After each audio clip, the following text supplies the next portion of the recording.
The massive Boeing 707 trembled softly as its engines came to life. The warm amber lights reflecting off weary faces in the business cabin. But no one on board knew that within just a few hours this flight would become the epicenter of a storm where one man dismissed and underestimated would make an entire system bow its head. The cabin was already humming when it happened, that thin metallic hum that lives in every airplane right before pushback. Row 1 smelled like citrus wipes and expensive perfume. The kind of scent that says, "I'm used to being first." Then the voice, crisp, rehearsed, and full of casual authority. "Sir, I'm going to have to ask you to move to another seat." The man in 1A looked up slowly. Dark suit, neat hands, phone, face down on the tray. He didn't look angry. He looked surprised. "Excuse me?" The lead flight attendant, Lauren, her badge said, leaned closer, one manicured hand on the headrest of 1B. "This seat is being held for a VIP passenger. We'll find you another one immediately." Around them, murmurs flickered like pilot lights.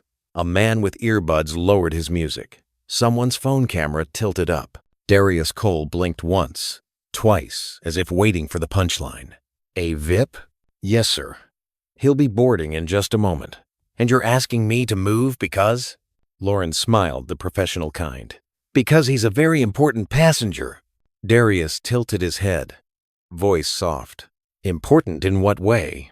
The smile faltered, a beat of silence. Then, quieter. "Sir, please don't make this difficult." The words landed wrong. Difficult. Like a label she'd been waiting to use. Darius exhaled through his nose. The air felt heavier. "I'm just asking why my paid seat is less valid than his." Because Lauren stopped herself. Because the request came from operations. Operations called you personally to move me? The question hung there, cabin quiet. Lauren's eyes darted toward the jet bridge. "Please, sir, don't make a scene." That was the phrase. Everyone knew that phrase. It meant whatever's happening, it'll be your fault if anyone notices. Darius leaned back, folded his arms. "I'm perfectly calm. You're the only one raising your voice." Someone 3 rows back whispered, "What's going on?" Another, "They're moving that guy for someone else." Lauren's smile returned, thinner this time. "You can sit anywhere, sir, just not here." There it was. The line. The invisible kind. A quiet click from 2C. A young man had started recording. Another phone lit up. Darius looked straight ahead, jaw steady. "No, I think I'll stay right here." Lauren's hand went to her intercom, knuckles pale. "Captain, we have a non-compliant passenger." The speaker crackled in response. A low tremor ran through the cabin, the collective hush before spectacle. Somewhere in the back, a child whispered, "Daddy, what's wrong?" Darius turned his head just slightly, caught a reflection of himself in the dark window, a man who'd spent his life teaching others that silence is complicity. He could feel 30 pairs of eyes deciding what kind of man he was. Lauren crossed her arms. "Sir, if you don't comply, I'll have to call airport security." "Then you should do that," Darius said evenly. "But I'd prefer you tell me why this seat matters so much." For a moment she didn't move. Her mouth opened, then shut. And in that silence, the first truth cracked open between them, small but sharp. She hadn't expected him to ask why. The intercom buzzed again. The captain's voice filtered and formal. "Is there a problem, Lauren?" "Yes, Captain.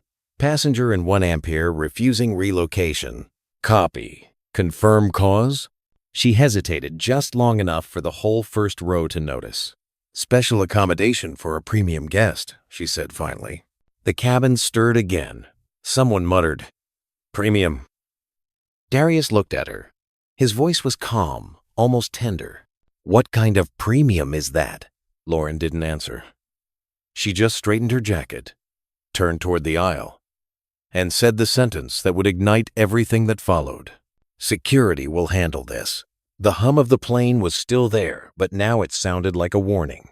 The intercom clicked off. Lauren was already marching toward the front galley, her heels making clean surgical sounds against the cabin floor. Darius stayed seated. He adjusted his tie, reached into his briefcase, and placed his phone face up on the tray camera idle, but lens open. No threats, no raised voice, just recording by existing.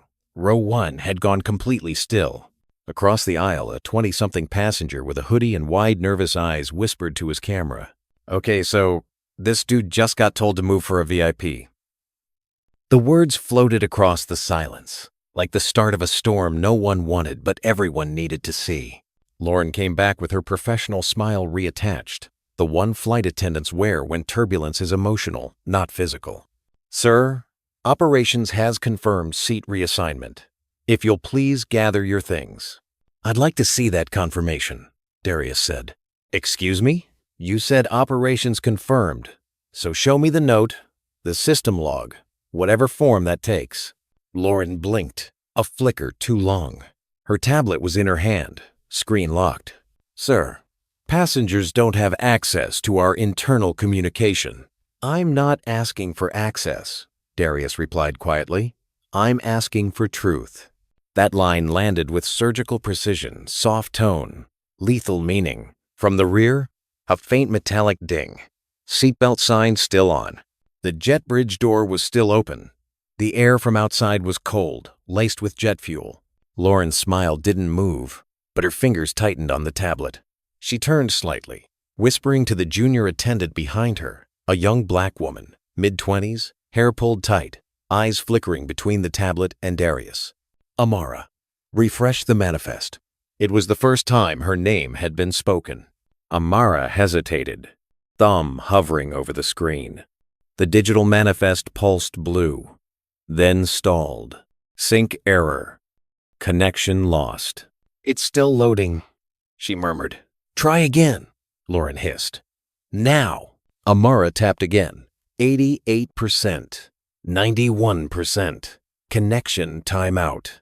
Darius caught the screen's reflection in the polished metal of the bulkhead. His own name, Cole, Darius J. Flickered once, then disappeared under the error code. Lauren noticed his glance. Her tone sharpened. "Sir, I'll need you to remain seated while we resolve this." "I intend to," Darius said, voice even. "You do your job, I'll do mine." "And what job would that be?" she asked, half sneer, half nerves. "Right now, teaching everyone here what policy looks like when it hides behind tone." Lauren's cheeks colored.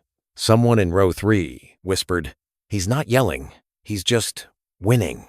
The captain's voice crackled through the speaker. "Lauren, status? Passenger in 1 Ampere still refusing relocation, Captain. Incident code 3. Copy. Note the time. Will hold pushback." Hold pushback. 2 words that meant the world stopped moving. You could feel it like a string pulled too tight. Outside, ground crew froze. Inside, time slowed. Darius leaned back, almost serene. He spoke without turning his head. "Ma'am, when I boarded, I handed over a boarding pass paid in full, confirmed under my name. I have not broken any safety code or federal rule. Yet you're escalating me to security." Lauren folded her arms. "Sir, this is about compliance, not race." "Then tell me what compliance I broke." Her mouth opened, nothing came out. "I'm not raising my voice," he continued, "but I will not surrender dignity as a boarding condition." Near the galley, Amara's tablet chimed softly, a faint, almost apologetic sound. Sync. Complete. Her eyes widened. Seat 1A. Cole, Darius J. Verified. She glanced up at Lauren, voice barely a whisper. "It's he's listed. Fully verified." Lauren's eyes cut toward her, sharp enough to draw blood. "Not now." Amara swallowed, screen trembling in her hand. "But I said not now, Amara." "AD men." It came out louder than intended. Rows 2 through 5 heard it. The word Amara hung in the air, soft and human, but soaked in fear. Lauren turned back to Darius, regaining composure. "Security is on its way, sir." "Good," Darius said. "Then they can verify your manifest, too." Lauren exhaled. A thin hiss through perfect teeth. The young man live streaming whispered into his mic. This just got real. They called security, but the guy's calm as hell. Like, courtroom. Calm. And that was exactly it. The cabin was a courtroom now. No one had declared it, but everyone could feel it.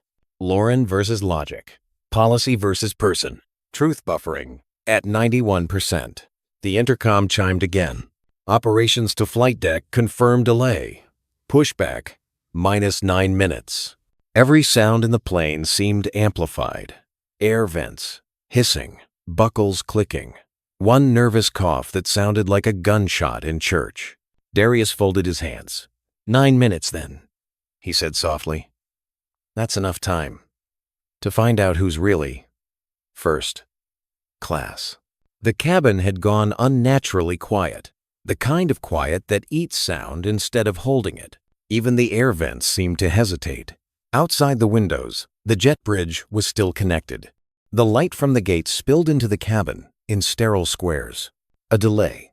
A frozen moment before the system decided who was right. Lauren tapped her radio. Operations, code 3. Passenger non-compliant. Security requested at gate. Her voice was clipped, practiced. She'd done this before probably dozens of times. But not like this. Not with an entire cabin watching her every blink. The man in 1 ampere hadn't moved. Darius simply opened the airline's terms of carriage on his phone. His thumb scrolled. Precise. Unhurried. You'll want section 7A, he said, eyes still on the screen. It covers passenger removal. Only valid for safety or federal violations. Lauren's jaw flexed. Sir, I'm not debating policy with you. I'm not debating either, he said softly. I'm documenting. That line hit like a soft explosion. A couple of passengers glanced at each other. Half smiles of quiet awe. One of them whispered, He's recording everything. Another murmured, Smart move. Lauren turned toward the cockpit. Captain Hayes, we need you up front. The intercom clicked again. Copy. On my way. She turned back to Darius, lowering her voice. Sir, I'm trying to handle this professionally. Please don't make this difficult for me. I'm not, Darius replied. But professionalism isn't obedience. It's fairness. Her lips parted to respond, but the jetway door opened. 2 security officers stepped in, neon vests bright against the muted cabin. The air shifted. A wave of collective unease rolled through. What's the issue here? One of them asked. Lauren pointed with her tablet. Passenger refusing relocation. The taller officer nodded politely to Darius. Sir, can we talk for a moment? We can, Darius said. But before we do, you'll want to know there's a live broadcast. The younger officer glanced toward the camera phone in row 2, the red light pulsing steadily. He cleared his throat. Understood. Good, Darius said. Because I'm not leaving until someone explains what policy allows removing a paying passenger for a VIP. No. The older officer looked at Lauren. Do you have written authorization for this reassignment? Operations approved, she said quickly. Show it. Lauren hesitated just long enough for everyone to know she didn't have it yet. Her tablet still showed the manifest error. Amara stood frozen by the galley, tablet in hand, eyes wide but unreadable. Lauren's voice cracked a little. It's being processed. So you don't have it, Darius said quietly. Sir, no, that's fine. I just want to be clear right now. You're calling security on a passenger who followed every rule, based on a document you can't produce. That last sentence didn't rise above conversational volume, but the weight of it changed the air. Even the security officers shifted uneasily. The older one sighed. Ma'am, maybe we wait for ops to confirm before we remove anyone. Lauren's composure cracked. He's escalating the situation. Actually, Darius said, I'm preventing it. Your microphone's been on since you called in, correct? Then you've already filed a false code. The officer blinked. False code? Code 3. Passenger interference. There's been no interference. You just criminalized a conversation. The younger officer leaned closer to the older one. He's right. If this goes to a report, it'll be reviewed by TSA. Lauren's eyes darted from one to the other. For the first time, her authority looked small, like a uniform 2 sizes too big. The captain appeared at the front, voice steady but clipped. Lauren, report. Passenger in 1A, refusing relocation. Cause? Seat required for VIP accommodation. As being gay. And a Somacatus problem. Captain Hayes frowned. We don't displace paying passengers unless operations flags a security issue. They did, Lauren snapped. I haven't received that. For a heartbeat, nobody moved. Darius looked at the captain. Sir, I'm just asking for equal treatment under your own contract of carriage. The captain studied him. Measured, calculating. Name? Darius Cole. The name meant nothing to most of the cabin, but Lauren's face shifted, just slightly, as if the syllables tasted familiar, unsettling. Cole? She repeated. As in? Just Cole, Darius said. Passenger. Seat 1A. The captain nodded. Understood. We'll sort this with operations. He turned toward Lauren. Until then, no removals. We hold at gate. Lauren's voice dropped to a whisper only Amara could hear. He's bluffing. He has to be bluffing. Amara didn't answer. She just stared at the manifest screen still glowing. Seat 1A. Cole. Darius J. Verified. The captain spoke into his headset. Ops. Confirm cause of delay. A beat later, the answer came. Metallic and dispassionate. Copy. Hold pushback. Delay in verification. Estimated time 10 minutes. 10 minutes. Every eye in the cabin swung toward Darius. He didn't look triumphant. Just patient. The patience of a man who'd been here before. 10 minutes. He murmured. That's plenty of time to decide who's breaking the law. 10 minutes. That's what the captain had said. Enough time to find out who was wrong, or to prove everyone already knew. The security officers stood by the galley now, waiting, pretending not to watch. The captain disappeared back into the cockpit to check with ops. Aforementioned, Lauren stayed at the front, tablet in hand, posture perfect but trembling at the edges. And Darius. He hadn't moved. He reached into his carry-on. Not for his wallet, not for his ID, but for a small, worn envelope. The paper was soft from being opened too many times. Inside, a drawing crooked lines, big letters in blue crayon. Daddy is my hero. The Y backwards. The heart, uneven. A voice note file on his phone next to it, labeled, Be brave, Daddy. He tapped play. A little girl's voice filled the air for 3 seconds before the intercom sliced it apart. Flight crew, please stand by for departure update. Pushback, -6 minutes. The words cracked like thunder in miniature. Every conversation stopped. Even the child's voice vanished, swallowed by protocol. Darius let the phone rest on his knee. His hand trembled once, then stilled. Row 2's live stream caught his reflection in the dark window. A man listening to his daughter's courage in a place that wanted him quiet. Amara was near the galley, wiping a tray that didn't need wiping. She could see everything: Lauren's stiff shoulders, the officers' folded arms, the passengers watching justice like a sporting event. Her tablet buzzed again, the manifest. Still glowing, still verified. She glanced toward Darius. He looked calm, but his eyes, not angry, just tired. The kind of tired that's deeper than sleep. She took one small breath, just enough courage to whisper, Ma'am. His name, Amara, Lauren snapped without turning. Not now, but it's right here. Lauren's voice rose, brittle and sharp. Do not interfere. Is Estelle do it every welt? Half the cabin heard it. The word Amara cut through the white noise like glass on tile. Darius looked up just a glance, eyes finding hers across the narrow aisle. A brief, silent acknowledgement. Not gratitude, not plea. Just the shared recognition of two people who understood what fear costs. Amara's throat closed. She lowered her head and stepped back. Lauren turned, forcing a smile for the passengers. "Thank you for your patience, everyone. We'll be underway soon." The sound of polite authority polished over years of repetition. But her hand was shaking. The tablet's glow pulsed against her wrist like a heartbeat. Darius tucked the drawing back into the envelope. He spoke softly, maybe to himself, maybe to the air. "I tell her not to be afraid of being different." No one answered. But the live mic in row 2 caught it. Hundreds of people online did. The comments began to scroll in the live stream chat. "This man's calm is terrifying. They're moving him for being black, aren't they? He's handling it like a professor. Someone help that crew member, she looks trapped." A chime from the cockpit. "Pushback -5 minutes," the captain announced. Awaiting final clearance from operations, Darius looked toward the front.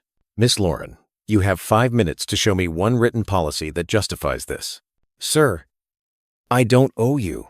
"You owe your uniform the truth," he interrupted, still soft. The way he said it, calm, surgical, left no space for arrogance to hide. Lauren stared at him, realizing too late that she wasn't talking to an average traveler. Her instinct was to double down. "You think you can lecture me about policy?" "No," Darius said, folding his hands again. "I think I can teach you what happens when policy meets record." Lauren's jaw clenched. She turned away. Amara stepped back again, her pulse hammering in her ears. She could still hear the little girl's voice echoing faintly from Darius's phone. "Be brave, Daddy." The irony tore at her. She pressed the tablet against her chest, whispering so quietly it wasn't even sound. "Be brave, Amara." The timer on the captain's console ticked to 4 minutes. The ground crew outside had stopped moving entirely.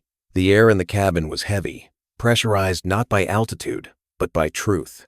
And in that small, suspended world, Darius Cole sat still in seat 1A, his silence louder than any protest, his calm the most dangerous thing in the room. The 5-minute mark hit like a held breath finally exhaled. No one in the cabin moved except Lauren. Her radio crackled. "Operations here. Flight 2478. Confirm passenger removal status." Lauren pressed transmit. "Pending. Passenger remains non-compliant." A pause. Then, "Resolve immediately. VIP transfer approaching jet bridge." There it was again. VIP. The word no one had defined, but everyone understood. Lauren straightened her uniform, smoothed her jacket, and looked at Darius with the tired patience of someone who'd already decided how this story would end. "Sir, this is your last chance to cooperate voluntarily." Darius didn't blink. "And what happens if I don't?" "Security will escort you off the aircraft." "For violating which regulation?" Her voice sharpened. "Sir, you're obstructing crew operations." "By asking for proof?" The question floated there, perfectly weighted. Lauren's mouth tightened. "You're not entitled to question flight operations." "Actually," Darius said, and now, his tone changed. Not louder, not cruel, just precise. The sound of a man who'd been handed this argument 1,000 times and won it every single one. He reached into his jacket pocket and withdrew a small black leather case. Not a wallet, not a badge, something in between. He opened it slowly, deliberately, so the camera phones caught every second. Silver lettering glinted against matte black. United States District Court. Federal Bar Identification. Lauren froze. The officers blinked. Even the captain, halfway through the intercom, went silent. What is that?" Lauren asked, voice thinner now. "Federal Counsel Identification," Darius said softly. "Issued under the U.S. Department of Justice, Civil Rights Division."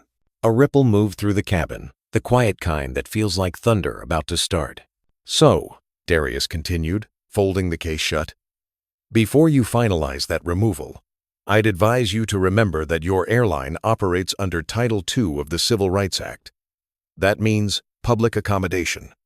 Equal access, no discrimination, especially not under false code reports." Lauren's face drained of color. "You're a lawyer?" "I am," he said. "But more importantly, I'm a paying passenger, which means right now, I'm your legal equal." The security officers exchanged looks, a silent conversation of, "We're not touching this anymore." The captain's voice came through the speaker, forced calm. "Lauren, what's happening up there?" She pressed the mic, trying to sound steady. "Passenger has identified himself as Federal Counsel, requesting clarification from operations." "Copy," came the reply. The cabin rustled, phones tilted, whispers rising. Lauren turned to the officers. "You still need to remove him." "Ma'am," the older one said carefully. "We're not authorized to remove anyone without a written incident code. If he's DOJ, we need documentation." "He's bluffing," Lauren hissed. "He's trying to intimidate." "No," Darius said, calm again.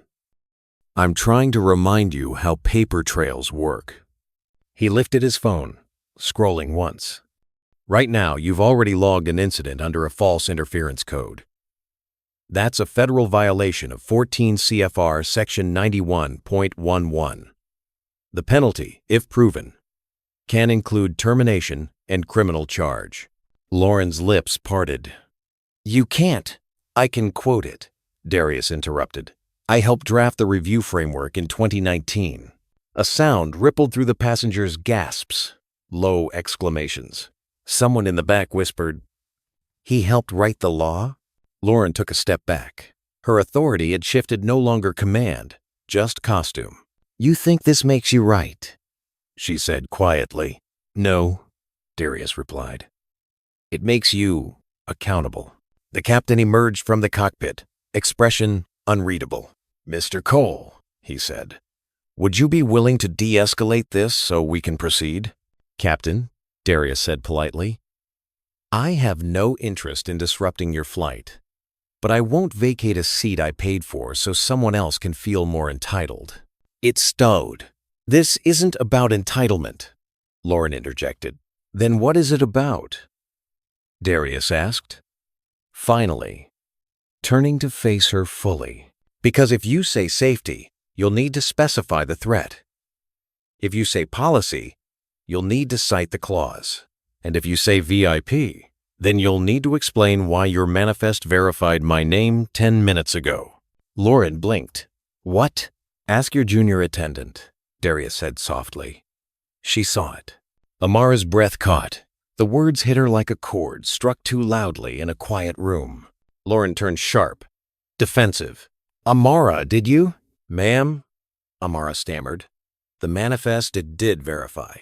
"That's irrelevant," Lauren snapped. "Stay out of this." "No," Darius said. "That's evidence." Lauren's hand trembled around the tablet. "You're twisting this." "I'm clarifying it," he said. "In law, clarity is protection." He looked straight at her, not unkind, but immovable. "You've got 4 minutes before Ops makes this official. Use them wisely." The captain pressed his earpiece. "Operations update?" "We're reviewing now," came the reply, sterile as a machine. "Recommend temporary suspension of crew lead pending verification." The captain blinked, the bureaucratic translation settling in. Lauren stepped back. "They wouldn't. They will," Darius said quietly. "They have to. It's called liability." Silence. Then, a collective intake of breath across the cabin. Phones recorded. Livestream comments scrolled faster. "He's a federal lawyer? This flight just turned into a courtroom." "She's done." Lauren looked around, realizing it wasn't just one man she'd tried to move. It was the system he represented, the one she'd thought would protect her. And now, it was watching her instead. "You can stay seated, Mr. Cole," the captain said finally. "We'll handle this internally." Darius inclined his head once. "That's all I asked." The intercom crackled again. "Operations to flight deck, hold pushback pending internal review. Estimated delay, 15 minutes. 15 minutes. That was how long it took for power to remember it wasn't invincible. Lauren stood frozen by the galley, the glow from her tablet fading. Darius leaned back, his voice barely a whisper. Justice doesn't yell, it waits. 15 minutes had passed since the word hold. The flight had not moved, and neither had the air. Lauren stood by the galley. Uniform perfect, smile gone. Her tablet dimmed out minutes ago, its glow now just a faint mirror for her reflection, a woman realizing her control was an illusion. She glanced at the two security officers still standing at row 1, hands clasped, waiting for orders no one dared to give. They looked like statues placed there to remember who used to be in charge. Darius remained in seat 1A, arms folded loosely, posture calm. The livestream had crossed 200,000 viewers. Comments scrolled like digital wildfire. People across the country now knew this flight number. This time, this woman's name. Lauren could feel it. The captain's door opened again. He stepped out halfway, headset still on. "Ops wants written statements from all crew," he said. "Lauren, that includes you." Her jaw tightened. "Captain, I've been doing this for 16 years. I know when a passenger's trying to control the situation. That passenger," the captain said carefully, "happens to be a federal civil rights attorney. Then he should know better than to Enough," the captain cut in. "You're suspended from decision authority until ops reviews." The words hung like frost in the air. Lauren blinked, trying to process. "You're suspending me?" "Procedural protocol," he said, voice low. "You'll remain on duty, but not command. We're just following procedure." That last sentence was the kind of cruelty only bureaucracy could deliver. Polite, efficient, and absolute. Passengers murmured. Someone whispered, "Wow, she's losing it." Lauren inhaled sharply, straightened her spine. She turned toward Darius. "Are you happy now?" she hissed. "You made your point. You embarrassed me in front of my crew, my captain, my company." "No," Darius said. "I just held up a mirror. You think this is about race?" He didn't answer. He didn't have to. Her voice rose too loud this time. "You people always make everything about race." The sound tore through the cabin. It was one of those sentences you couldn't take back, no matter how fast you tried to chase it. The air went dead. Even the engine seemed to stop breathing. Row 2's phone camera caught it perfectly. Her face, her voice, the silence afterward. Amara froze halfway down the aisle. The tray in her hands tilted. A single cup rolled off and hit the carpet. A dull, wet thud. Lauren's hand flew to her mouth too late.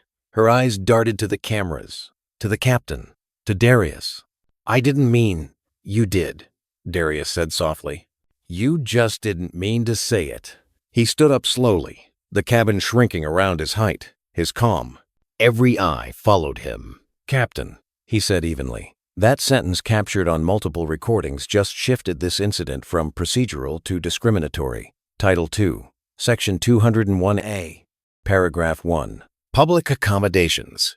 Lauren's face went blank, like she'd been unplugged. "You can't use that against me."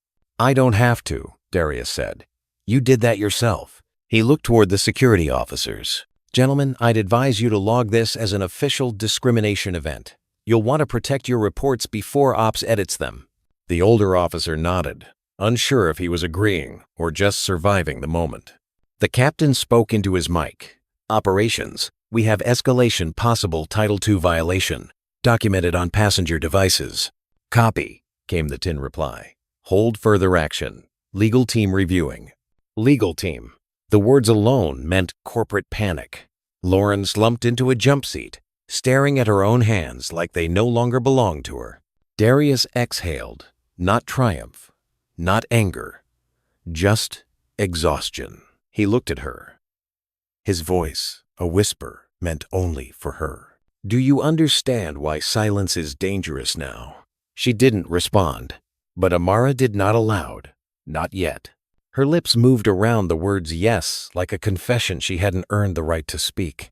In the back, Eli, the live streamer, whispered into his mic. "She said it. It's on video. She literally said it." Chat exploded. "Holy, it's proof." "She's done." Ifter in %. He's quoting law mid-flight. This is history. It is not calm. Asked for Flace live. The captain rubbed his forehead, muttering into the radio. "Ops, what's the directive?" "Immediate isolation of incident," came the answer. "Proceed to temporary crew reassignment. Suspend lead."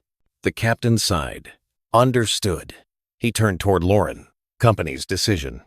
You're relieved for the remainder of this flight. Lauren's eyes filled with something between fury and disbelief. You can't do that. They just did, Darius said quietly. There was no applause this time, only silence, heavy, uneasy, collective. Amara stood still, holding her tray like a shield. She felt the edges of the system tightening, pulling her inward into fear, into complicity. And deep inside, something cracked. Lauren whispered, almost to herself. They can't just hang me for one sentence. Darius looked at her one last time. No, they'll hang you for everything that sentence represents. He sat back down, folded his hands again, eyes closed, calm restored. The captain retreated to the cockpit. The intercom buzzed. Operations to flight deck. Hold pushback. Legal department coordinating response. Estimated delay. 12 minutes. 12 minutes. The countdown never stopped.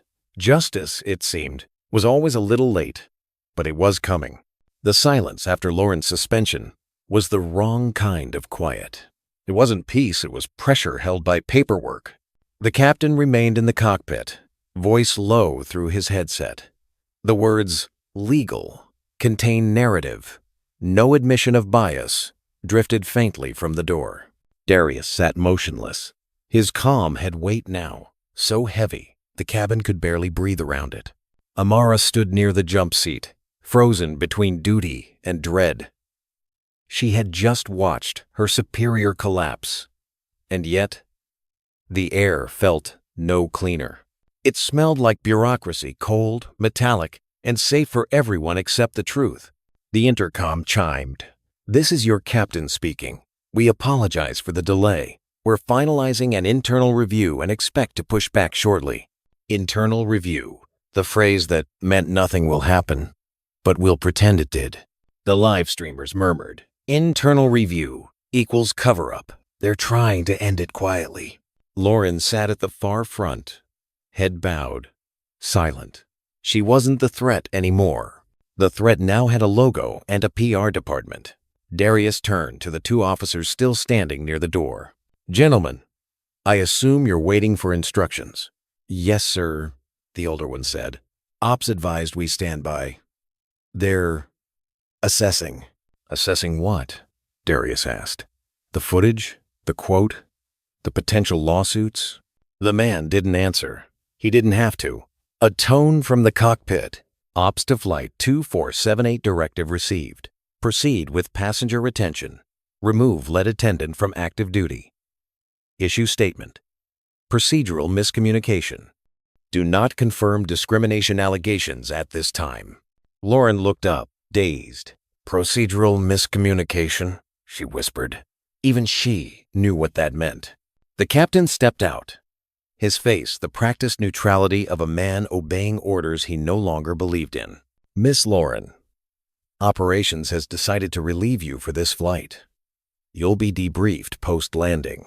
They said procedural? She asked again, voice brittle. That's the phrasing, the captain said. It's not my call. He turned to Darius. Mr. Cole, we'll be moving forward shortly. Thank you for your patience. Darius's eyes lifted slowly. That's it? You're calling this a procedural error? It's what operations approved, the captain said carefully. No mention of discrimination? That's for legal to determine later. Darius's voice dropped to a whisper, so even the cameras had to lean in. Later means never. Lauren stood, hollow-eyed. You got what you wanted, she muttered. I'm off this flight. You can have your seat. Darius turned toward her. Not angry, not cruel, just factual. You're not my victory, Miss Lauren. You're my evidence. The sentence hung in the air like a gavel. Lauren looked down, tears she wouldn't let fall trembling on the edge. Then she walked away down the aisle, into the galley, out of the frame. The captain took a breath.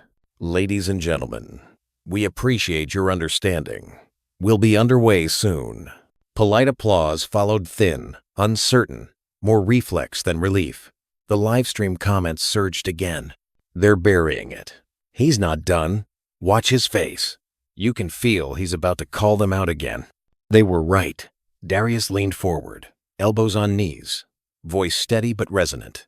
Captain, may I make something clear? Go ahead. When an airline issues a statement saying no verified evidence of racial bias, it implies there was evidence just not verified by them. That's how liability hides behind language. The captain looked uncomfortable. Mr. Cole, I can't comment on corporate wording. And him. And even be varied of. And even be very. You don't have to, Darius said. You just have to recognize the cost. Cost? Every time you bury the word discrimination, someone else in this cabin learns that truth is negotiable, including her. He nodded toward Amara, not accusingly, just acknowledging. She froze, caught mid-breath, unsure if she'd been seen or forgiven. The captain glanced toward her, then away. Mr. Cole, we're not equipped to litigate philosophy mid-air. It's not philosophy, Darius said softly. It's precedent. The way he said it, low, deliberate, sounded like a warning, not a threat. Ops chimed again through the captain's headset. Confirm incident, classified as procedural dispute. Do not discuss further with passenger. Reiterate compliance. The captain closed his eyes briefly. Copy. He turned off the intercom. Looked at Darius. That's the final word from corporate. Darius smiled faintly, not amused, but understanding exactly how the machine worked. Of course it is. He stood up, adjusted his tie, and spoke clearly enough for the live stream to catch. For the record, I'm not seeking compensation, apology, or privilege. I'm seeking acknowledgement. If your system can't provide that, then this delay isn't about one seat. It's about what kind of people sit anywhere at all. The passengers went dead quiet. Even the engines seemed to hesitate before spinning up. The captain swallowed. We'll note your statement, sir. You'll file it, Darius corrected. There's a difference. He sat back down. Slow. Deliberate. Lauren was gone. Ops had spoken. Corporate had cleaned the mess in language. To the untrained eye, it looked like victory. But Darius knew better. He'd seen too many cases end with the same headline. No verified evidence. False peace. Temporary calm. Justice stalled at the gate. And somewhere behind the jump seat, Amara's hand tightened around her tablet. Her heart was a fist against her ribs. The manifest still glowed faintly, a record no one had erased yet. She looked toward Darius just once, and mouthed something he couldn't hear. Then she looked away. The intercom buzzed again. Pushback approved. Prepare for departure. The engines began to rumble low, slow, almost apologetic. The sound of movement after injustice. Darius exhaled. He whispered, almost to himself. Justice delayed, as usual. And as the plane began to roll, the live stream chat exploded again. Half victory, half outrage, all unfinished. The plane was finally moving, not forward, just away. A slow, almost embarrassed roll from the gate, as if the entire aircraft wanted to leave the scene behind. The captain's voice came through, professional and detached. Ladies and gentlemen, thank you for your patience. The earlier situation has been reviewed. Operations has authorized continuation of service. Please remain seated as we prepare for taxi. Polite words, scrubbed clean of meaning, every syllable ironed until nothing human remained. Lauren was gone, escorted quietly off the plane with a clipboard and a whisper. Her absence felt less like justice and more like deletion. The kind of silence that says, we fixed it, now forget it. Darius sat still. He didn't smile, didn't move. His eyes followed the condensation crawling along the window-thin veins of fog, forming patterns that looked too much like paperwork. Across the aisle, passengers began murmuring. A woman whispered, well, at least they handled it. A man replied, yeah. She's suspended or something, right? The tone was satisfied. The tone people use when they think the story's over. The intercom chimed again. Attention passengers. On behalf of Southwest Airlines, we sincerely apologize for the delay. The matter has been resolved as a procedural miscommunication between crew and operations. There was no verified evidence of racial bias. We appreciate your understanding and cooperation. It was the phrase, no verified evidence. It slid into the air like anesthesia, dulling everything it touched. Some passengers clapped, not many, but enough. A small, scattered applause, the sound of people eager to believe in closure. Darius didn't move. He simply looked at the overhead lights reflecting off the window, his face unreadable. Then he exhaled. Procedural miscommunication, he said under his breath. That's how you bury conscience with grammar. The live stream camera caught it. The comments ignited. They really said it. They're denying bias. On record. He looked so calm. But you can feel it. The calm wasn't peace. It was control the kind lawyers master when anger would be too easy. A few rows back, a man leaned over the aisle. Hey, brother, he whispered. At least they suspended her. That's something, right? Darius looked at him, tired eyes. Half a smile. Something? Yes. Justice? No. But she got what she deserved. She got what the system could afford. Darius replied. He turned back toward the window. That's not the same thing. The man sat back, uncomfortable, unsure if he'd just been taught or condemned. The engines hummed louder. The lights dimmed for takeoff. Cabin crew moved through their practiced choreography. All new faces now. Corporate efficiency at its finest. Remove the scandal, keep the schedule. Amara moved down the aisle, quiet, small steps, eyes low. She was pouring water for passengers who didn't want any. Her hand shook slightly with each glass. She passed Darius's row. He looked up. And for a moment, their eyes met. No words. Just the faintest acknowledgement that both of them knew this wasn't over. Then she moved on. The captain made one last announcement. We'd like to thank all passengers for their patience today. We've confirmed all safety and procedural checks are complete. Cabin crew, prepare for takeoff. The engines roared, but inside, the cabin felt colder.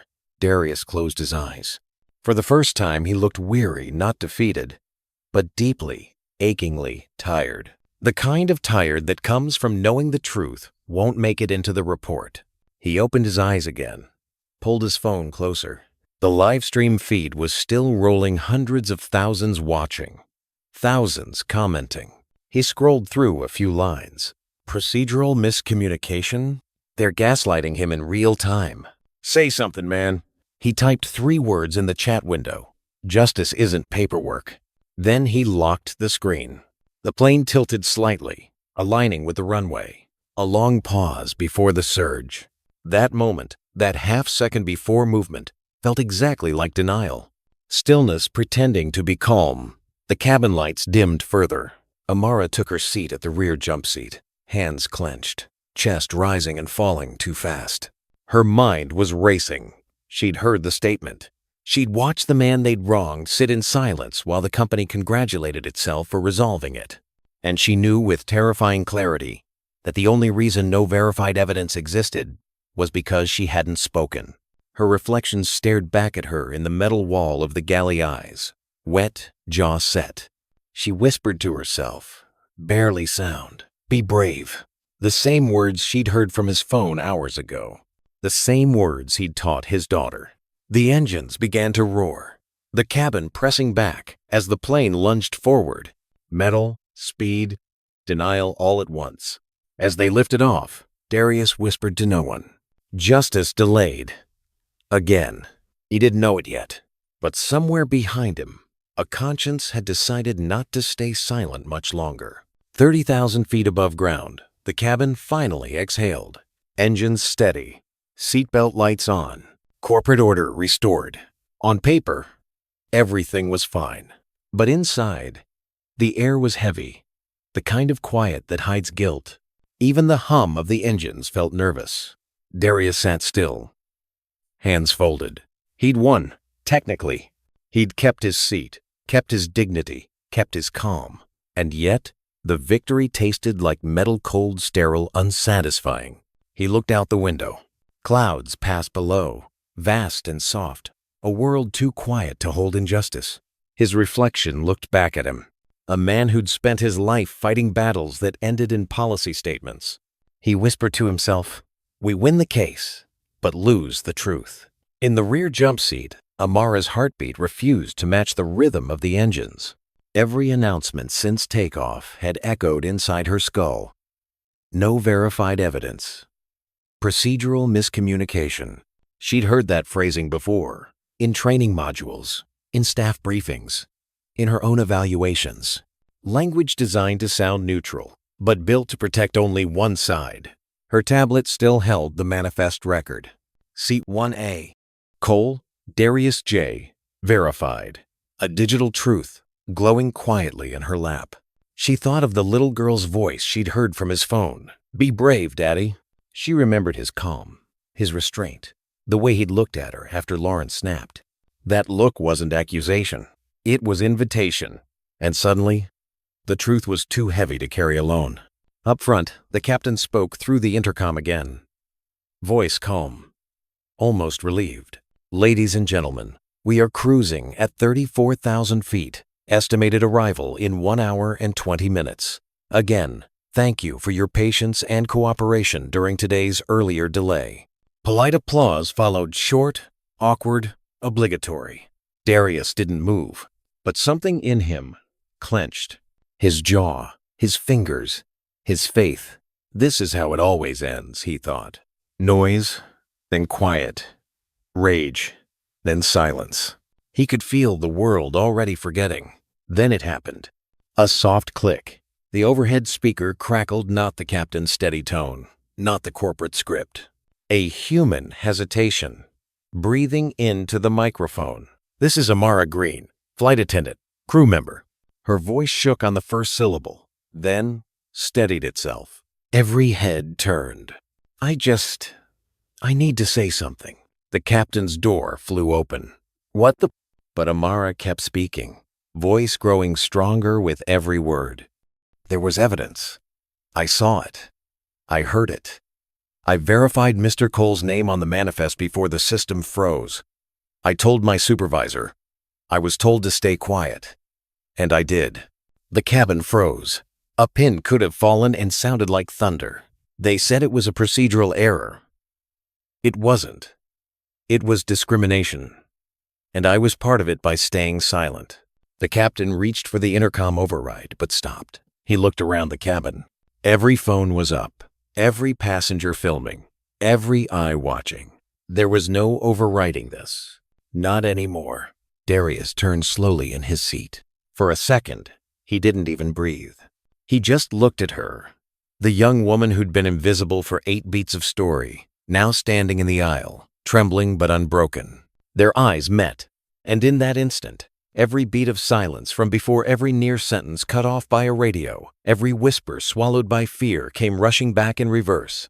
It all made sense now.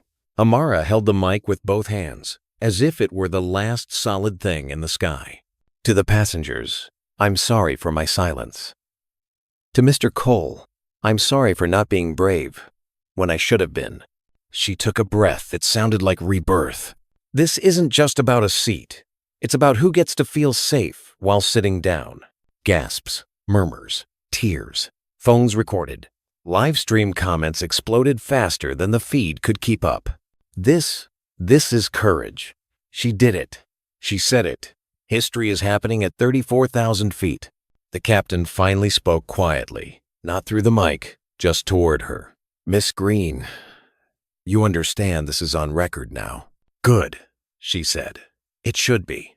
Darius rose from his seat, walked slowly toward her, no rush, no theatrics. He stopped halfway down the aisle, his voice low but carrying through the cabin. "Miss Green?" She nodded, tears slipping, but steady. "You told her not to be afraid," she said softly. "Your daughter. I heard it." Darius blinked. "And you remembered?" "Yes," she said. "I remembered." For the first time all flight he smiled small, almost imperceptible, but real. "Then I wasn't talking to no one." The passengers broke into applause. Not polite this time, not corporate, but human. The kind of applause that shakes a room because it's relief disguised as joy. The captain finally picked up his intercom. His voice, when it came, was quieter than before. Operations. This is Flight 2478. Be advised, crew testimony has introduced new evidence. Recommend escalation to corporate review. A pause. Then, copy that. Flight 2478. Proceed to destination. Legal will convene on landing. Legal. This time, it didn't sound like a threat. It sounded like consequence. Amara sank back into her jump seat, hands still shaking, tears catching the cabin light. Passengers were still clapping. The older woman in 3 amperes whispered, "She saved us." Someone else said, "No, she saved herself." Darius returned to his seat, looking out the window again.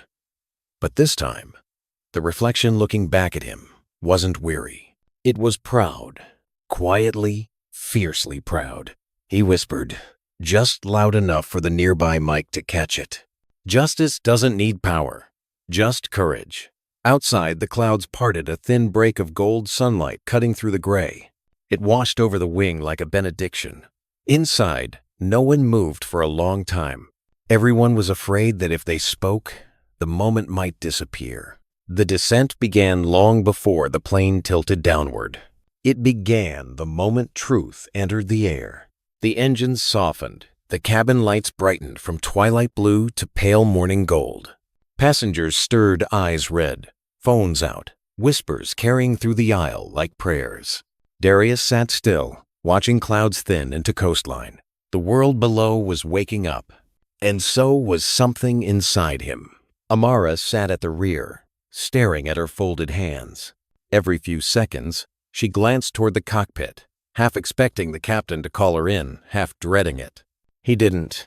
Instead, the intercom clicked softly. "Ladies and gentlemen, we'll begin our descent into Atlanta shortly. Current weather clear. Temperature 72 degrees. On behalf of the crew, thank you for your cooperation today." The captain paused longer than necessary, then added, quietly, "And thank you for your courage." It wasn't in the script, but everyone knew who it was for. Phones buzzed. Social feeds exploded. By now, the live stream had surpassed 1.3 million viewers. The words, "Be brave," were trending. So was Flight 2478. A notification popped on Darius's phone. Airline investigating alleged discrimination mid-flight after crew member speaks out. Another from Reuters. Justice at 34,000 feet passenger rights lawyer confronts airline bias. He scrolled, expression unreadable. He didn't smile. He didn't gloat. He just whispered, almost as if to the child's voice note in his pocket. "See that baby girl? Sometimes courage flies faster than we do." The plane banked left, engines low. Amara felt the pressure shift in her ears, the rush of descent pressing against her chest. It felt like gravity reclaiming something, not just the aircraft, but truth. The captain called her name quietly over the PA. "Miss Green, cockpit, please." She rose, legs trembling. As she reached the front, passengers whispered to her, "We're proud of you. You did the right thing. Thank you." She didn't know where to look. Her hands shook as she knocked on the cockpit door. Inside, the captain's face was drawn, but kind. "You understand the company will want a statement," he said. "Yes, sir. They may suspend you pending review." "I know." He nodded slowly. "You also understand what you did changed policy forever." Amara blinked. "I didn't do it for policy." "No," the captain said. "That's why it worked." The landing gear dropped with a distant rumble, that hollow metallic groan like the earth calling them home. Seatbelts clicked. The runway appeared below, long and silver, and waiting. The captain's voice came again. "Cabin crew, prepare for landing." Amara took her seat. Darius looked out the window, the city below, bathed in morning light. He closed his eyes for one last moment, then whispered the words he'd said 100 times in courtrooms, only now they sounded new. "Let record show. the witness spoke. The wheels touched down, a long exhale of tires, and gravity, and truth. The cabin shook once, then steadied. Applause erupted again, not for the landing, but for the journey. When the seatbelt sign went off, no one stood immediately.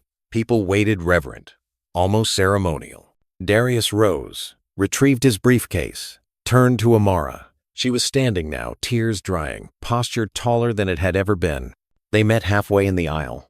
"You did what systems never do," he said softly. "What's that?" "Tell the truth, before it's convenient." She smiled through exhaustion. "You taught me how." He shook his head. "No, I just reminded you that you already knew." As passengers began disembarking, the captain made one final announcement.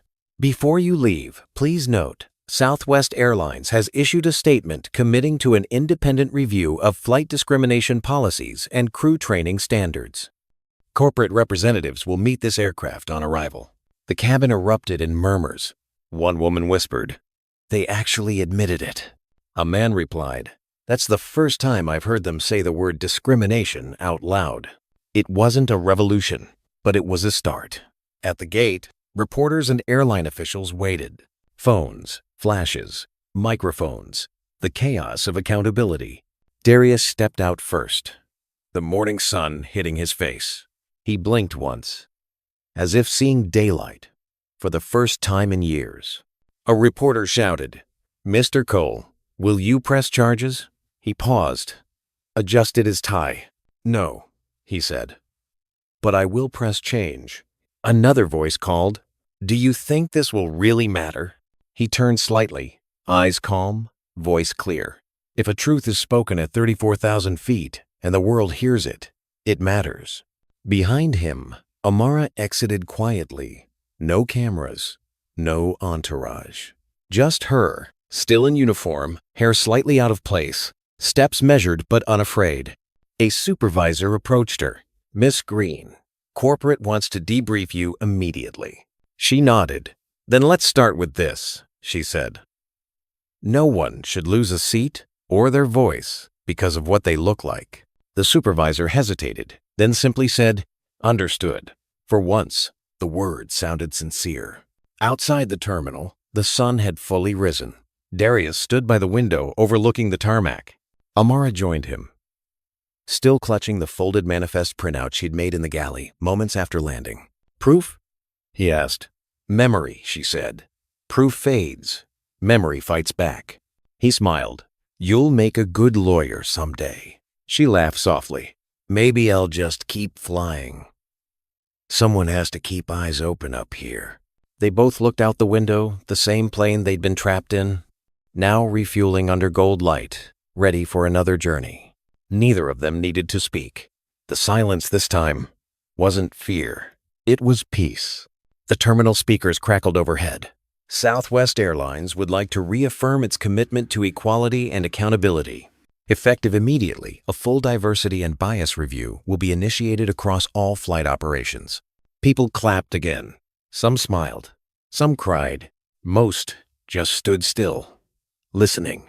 Darius turned toward Amara. "It's a start." "It's a start," she echoed. They walked toward separate exits, two paths born from one truth. As he stepped into the morning air, Darius whispered, almost as a prayer, "Justice didn't fly. It landed." If this story made you reflect, leave a like to spread the message that respect is not a choice. It is a duty. Share this video so more people understand that in a world filled with noise and arrogance, the calm, the principled, and the just are the ones who hold true power. And don't forget to subscribe to hear more stories like this, where ordinary people quietly teach us the art of human dignity.